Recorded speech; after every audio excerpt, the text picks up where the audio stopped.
정말 큰일이 일어나는 것입니다. 무엇이 큰일이 일어났습니까? 역학과 전자기학이 모순을 일으킨 거죠. 광속불변이라는 게 바로 그런 의미였습니다. 뭐 그렇게 어렵게 생각하지 않더라도 여기 비행기가 가는데 비행기의 속도를 A 중계에서 본 속도는 델타 X를 델타 T로 나눈 것이죠. B 기준기의 속도는 델타 X 프라임을 델타 T 프라임으로 나눈 것이죠. 그런데 이 그림에서 보면 분명하듯이 이것은 그냥 눈으로 보면 바로 알죠. 델타 X하고 델타 X 프라임이 같을 수가 있습니까? 없습니까? 이거는 무슨 일 있어도 같을 수가 없습니다. 왜 같을 수가 없습니까? 델타 X에서 뭔가 좀 뺀 것이 델타 X 프라임이에요. 이건 절대로 같을 수가 없습니다. 그런데 델타 T하고 델타 T 프라임은 어떻습니까? 그것도 그냥 같죠. 시간이 기준계가 움직인다고 해서 시간 바뀌고 이런 거 아니죠.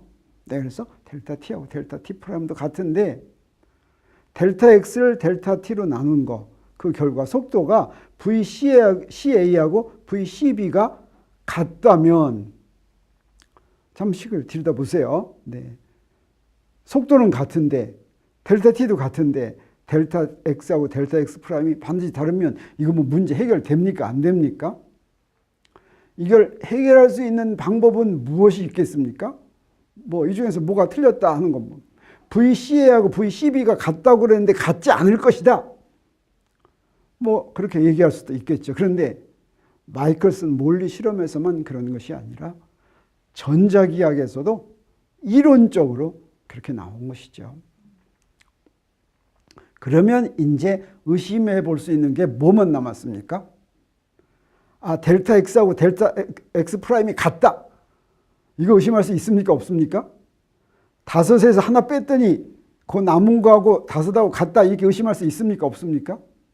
이제 의심할 수 있는 게 뭐밖에 없었냐면 델타 T하고 델타 T 프라임하고 정말 같은가라고 의심할 수밖에 없게 됐습니다.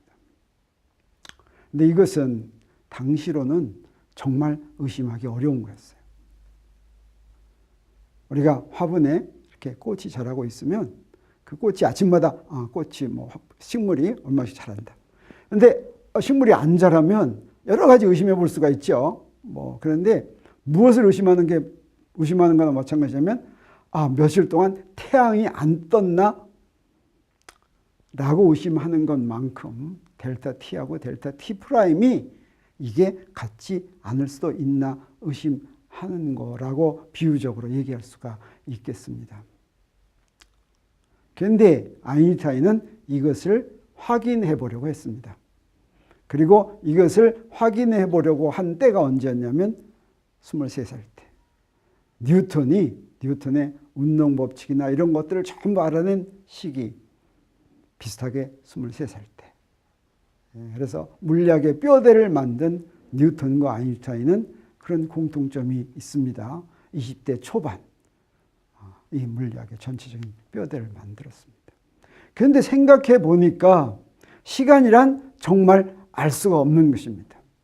시간이 무엇이냐고 물어보면 무엇이라고 더 간단히 정의할 수가 없습니다. 왜 그러냐면 가장 기본적인 것이기 때문에 그렇습니다.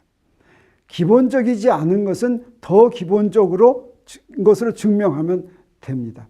그런데 가장 기본적인 것은 더 기본적으로 말할 수가 없어요. 그래서 시간을 정의할 수 있는 방법은 사실은 뭐밖에 없냐면 시간이 얼마 흘렀는지를 알려주는 시간을 측정하는 방법밖에 없다라고 하는 것을 깨닫게 됐어요. 그래서 우리가 시간이 얼마나 흘러갔는지는 시계를 가지고 하는데 시계라는 건 뭡니까? 자연의 성질 중에서 주기가 일정하다고 믿고 있는 그렇게 알려진 걸 이용하는 것입니다. 그래서 옛날에는 해시계를 이용했어요. 왜 해시계를 이용했냐면 하루가 태양이 한 바퀴 도는 시간은 항상 일정해서 하루가 일정하다고 생각했기 때문에 해시계를 이용했는데 사실은 엄밀하게 측정한다면 오늘날 첨단 과학기술 문명 이런 기기를 만들 때는 어때요? 시간이 굉장히 엄밀해야 되겠죠. 저 해시계 가지고 뭐 엄밀하게 측정할 수 있겠습니까? 하루가 매일매일 바뀝니까? 안 바뀝니까? 네, 지금은 하루가 매일매일 바뀐다는 것을 눈꼽만큼이라도 알고 있죠. 네. 그리고 그 다음에 알게 된 시계가 괴종시계인데 이것도 일정한 주기를 이용한 거였어요. 그 유명한 진자의 주기가 일정한 법칙이죠. 그 뭐라고 그러죠? 주기가 이 진자가 있으면 이 길이만 가지고 이 주기가 되죠. 근데 사실은 그걸 괴종시계라고 하는데 괴종시계도 어떻습니까? 사실 여러분은 괴종시계 사용한 경험이 없겠지만 우리가 어릴 때는 괴종시계가 대청 앞에 괴종시계가 있었어요. 그래서 시간 하는데 이 괴종시계는 여름이나 겨울이나 요거 바꿔줘야 됐어요. 왜냐하면 요 주기가 추의 길이에 따라서 달라져요. 그래서 여름에는 이 추의 길이가 조금 늘어나서 요 추를 갖다 위로 올려주고 겨울에는 밑으로 좀 내려주고 이렇게 조절을 해줘야 됐습니다. 그래서 아주 딱 맞는 주기가 아주 일정한 그런 시계를 만들기가 굉장히 어렵습니다. 아인슈타인은 어떻게 생각했냐면 시계를 한번 다시 말하면 바로 광속은 불변이라고 하는 것을 해결하기 위한 시계를 한번 만들어보자. 근데 이런 시계는 실제로 만든다기보다는 당시 20세기 초만 하더라도 오늘날에는 정밀한 시계를 만듭니다. 그 시계가 바로 원자시계예요. 근데 그때는 그런 시계를 만들 수가 없었어요. 그래서 어떤 실험을 했냐면 사실은 아인슈타인이 발전시킨 상대성 이론에서의 실험은 전부 다 사고 실험입니다. 머릿속에서 실험하는 거예요. 머릿속에서 논리적으로 이런 일이 벌어진다면 어떤 일이 벌어질까 뭐 이렇게 논리적으로 논리에 따라서 실험하는 것입니다. 그런 사고 실험이 바로 뭐였냐면 바로 광속은 불변이라고 하는 문제를 해결하기 위한 사고 실험. 다시 말하면 A기준계와 거기에 대해서 움직이는 B기준계의 시간이 같을까 틀릴까를 우리가 확인하는 것으로 빛시계를 만들었습니다. 빛시계는 아주 간단합니다. 양쪽에 거울 2개가 있어요. 실제로 만들 필요가 없으니까 그냥 생각으로만 하면 돼요. 그래서 여기 아래쪽에 빛을 발생시키는 장치가 있다고 하면 그 빛을 탁 발생시키면 왔다 갔다 하는데 한번 왕복 운동하는 것이 빛의 주기가 되겠어요? 네, 바로 괴종시계라면 한번 왔다 갔다 할 때 초침이 하나씩 움직이는 거죠. 이것처럼 한번 왕복 운동할 때마다 시계가 하나씩 가는 겁니다. 이런 빛시계예요. 이 주기가 똑같은 시계인데 이게 가만히 있을 때하고 움직일 때하고 주기가 어떻게 되는가 보는 거죠. 이랬을 때 우리가 이용하는 건 뭐냐면 광속 불변이라고 하는 것은 바로 전자기에서도 알려주고 마이클슨 몰리 실험에서도 알았으니까 광속은 안 변한다라고 하는 가정을 합니다. 그래서 변하지 않는 광속을 이용한 빛시계를 가지고 한번 시간을 보도록 하겠어요. 그러면 이 빛시계가 바로 내 앞에 있다면 움직이지 않는다면 주기가 얼마가 되겠습니까? 왔다 갔다 하는 빛이 왔다 갔다 하는 속도는 C니까 이 빛시계의 거리, 거울과 거울 사이의 거리를 L이라고 하면 빛시계의 주기는 C분의 2L이 되겠어요. 왕복 운동해야지 되겠죠. 그래서 A 기준계에다 이 빛시계를 놓으면 그때 주기는 C분의 2L이 된다. 그래서 TA를 C분의 2L이라고 하겠습니다. 그리고 이 빛시계를 나에 대해서 움직이는 비기준계에다 놓고서 내가 관찰하겠어요.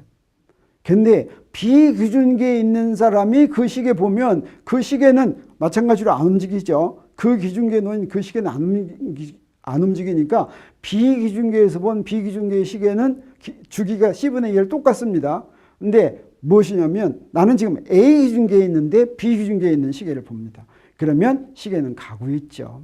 그럼 가고 있는 시계를 보면 빛이 어떻게 가겠습니까? 여기에 있는 그림처럼 이렇게 지금 밑에서부터 출발한 거울, 밑에 거울에서부터 출발한 빛이 위에 거울로 가는데 그때 똑바로 위로 올라가는 것이 아니라 움직이고 있으니까 옆으로 가겠어요. 옆으로 갔다 다시 돌아오겠습니다. 그러면 간 거리가 어때요? 이 시계가 안 움직일 때하고 시계가 움직일 때하고 간 거리가 같습니까? 틀립니까? 틀리죠. 더 멀죠. 더 먼데 빛의 속도는 어떻다고 그랬어요? 같다 그랬죠. 그러면 어떻게 되겠어요? 올라갔다 내려올 때까지 주기가 어떻게 되겠습니까? 네, 그 주기를 한번 계산해 보도록 하겠어요. 이렇게 움직이는 빛시계의 주기는 우리 간단히 피타고라스 정리를 이용하면 계산할 수가 있습니다. 지금 비기준계는 A기준계에 대해서 속력 V로 움직인다고 하겠어요.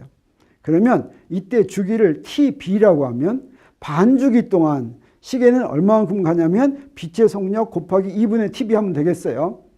그러면 그동안 빛이 간 거리는 바로 사선이죠. 사선은 광속에다 2분의 TB를 곱하면 되겠습니다. 그러면 이게 직각삼각형에서 피타고라스 정리를 이용하겠어요. 그래서 빗변의 거리의 제곱은, 즉 2분의 CTB의 제곱은 여기 밑에 간거리는 2분의 VTB죠. 요거의 제곱. 그 다음에 B식의 거리 L이죠. L 제곱을 더한 것과 같죠. 그래서 이것을 TB로 빼도록 하겠습니다. TB로 빼기 위해서 무엇을 맨 앞으로 빼냐면 4분의 C제곱을 빼겠어요. 그러면 어떻게 되냐면 1-C제곱분의 V제곱이 나오죠. 그래서 TB를 구하면 루트 1-C제곱분의 V제곱분의 1을 하고 거기 남는 건 뭡니까? C분의 2L인데 이 C분의 2L이 바로 뭐예요? A기준계에서 안 움직이는 내가 본 내 시계의 주기죠. 그래서 B기준계에 있는 시계를 내가 본 주기는 A기준계에 있는 내 시계를 본 주기의 감마배다. 이 감마가 이 앞에 있는 1 나누기 루트 1-C제곱분의 V제곱 이렇게 되겠어요. 그래서 B시계의 주기는, 움직이는 B시계의 주기는 바로 감마배만큼, 감마가 1-베타제곱분의 1인데 1-루트 베타제곱, 1-베타제곱분의 1인데 베타는 C분의 V를 얘기하는 겁니다. 이 베타는 그래서 속도를 광속의 단위로 나타낸 거다 이렇게 얘기할 수가 있겠어요. 그리고 이 감마에다가 특별한 이름을 붙였어요. 로렌츠 인자라는 이름을 붙였습니다. 로렌츠는 사람 이름인데 왜 로렌츠 인자라는 이름이 붙게 됐는지는 우리가 나중에 설명하도록 하겠어요. 그러면 이 로렌츠 인자가 바로 움직일 때, 시계가 움직일 때 시간에 대해서 어떤 역할을 하는가, 어떤 효과를 주는가 하는 인자가 되겠어요. 이 로렌츠 인자는 이제 이렇게 해서 알려진 것이 특수상대성 이론인데 뭐라고 얘기하냐면 특수상대성 이론의 효과가 나타나는 정도를 알려주는 인자라고 얘기할 수가 있는데 이 베타는 속도를 얘기하는 거라고 그랬죠. 지금 이 표에서 베타가 0.000000113 이거 무슨 속도를 베타로 표시한 거냐면 음속을 베타로 표시한 거예요. 음속을 C로 나누면 이렇게 됩니다. 그러면 이 베타를 가지고 로렌츠 인자를 계산하면 어떻게 되냐면 1-베타 제곱 해서 루트 C여서 분의 1 하면 이건 1.00000 하고 한 7, 8자리에서 1 나와요. 그러니까 1.0이나 마찬가지죠. 다시 말하면 음속 정도로 움직이더라도 특수상대성 이론 효과가 거의 안 나타난다라고 하는 것입니다. 이제 약간이라도 나타나려면 어때야 되느냐? 예를 들어서 베타가 0.5면 이게 광속의 절반이죠. 그러면 감마는 어떻게 되냐면 1.15, 15% 정도 달라진다라고 하는 거예요. 이 얘기는 뭐냐면 주기가 15% 길어진다. 시계의 주기가 15% 길어지면 어떻게 됩니까? 이거 느려지는 거죠. 시간이 더 느려진다. 움직이는 시계는 느리게 간다라고 하는 말이 여기서 나온 것입니다. 그래서 여기에 지금 우주선이 가고 있어요. 그러면 우주선이 가면 우주선에 있는 시계는 느리게 가는데 이때 그 우주선에 탄 사람이 보니까 그 시계가 느리게 간 거 아니에요. 우주선에 탄 사람은 그 시계 그대로입니다. 내가 우주선의 시계를 보면 느리게 간다 이런 뜻이 되겠어요. 그러면 베타가 점점 커지면 예를 들어서 베타가 0.99999 하면 이건 거의 C나 마찬가지죠. 근데 베타가 0.9999999가 한 10개쯤 있다고 그래요. 이것도 역시 C죠. 그러니까 0.999가 9가 5개 있으나 10개 있으나 거의 다 똑같은 C라고 할 수 있는데 근데 감마인자는 어떻습니까? 9가 4개 있을 때 감마인자가 200이라면 9가 9개 있을 때 감마인자는 2만입니다. 다시 말하면 상대론적인 효과는 거의 빛의 속도로 다 똑같은 빛의 속도로 가더라도 얼마나 빛의 속도로 가까이 가느냐에 따라서 상대론적인 효과가 엄청 크게 나타난다라고 하는 것을 알 수가 있겠어요. 사실은 베타가 딱 1이면 얼마가 되겠습니까? 베타가 1이면 로렌츠 인자는 무한대가 되겠어요. 그래서 얼마나 가까이 가느냐에 따라서 감마 인자가 엄청 커진다. 로렌츠 인자가 엄청 커진다라고 하는 것을 여기서 알 수 있고 이것이 바로 놀라운 결과를 우리한테 알려주게 됩니다.